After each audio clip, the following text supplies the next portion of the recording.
A Samsung TV can power on, but the screen stays completely black, so you can't see the menu or reset the TV the normal way. In this video, I will show you how to hard reset a Samsung TV without a screen using simple troubleshooting methods you can try at home to restart the TV and get it working again. Let's start with a hard reset using the physical power button on the TV. First, unplug your Samsung TV completely from the power outlet so there is no power going to it. Then locate the physical power button on the TV. On many Samsung TVs, this button is usually under the center logo, on the side of the frame, or on the back panel. Once you find it, press and hold the power button for about 30 to 60 seconds.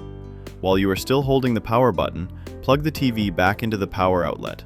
Continue holding the button for another 30 seconds. After that, release the button and try turning the TV on normally. This process forces the TV to reset the TV's internal system even when the screen is not visible.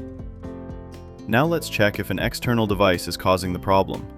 Start by removing all HDMI devices connected to the TV. This can include streaming sticks, cable boxes, gaming consoles, Blu-ray players, or soundbars. Disconnect everything so that only the TV's power cable remains connected. After removing all external devices, restart the TV and see if it boots normally or if the screen comes back. That's it for this video on how to hard reset a Samsung TV without a screen. I hope this step-by-step guide helps you restart your TV and get it working again even when the display is completely black. If you found this video helpful, please give it a thumbs up and don't forget to subscribe for more helpful tech troubleshooting guides. If you have any questions, or if this reset method worked for you, let me know in the comments below. I'd love to hear your feedback. Thanks for watching, and I'll see you in the next video.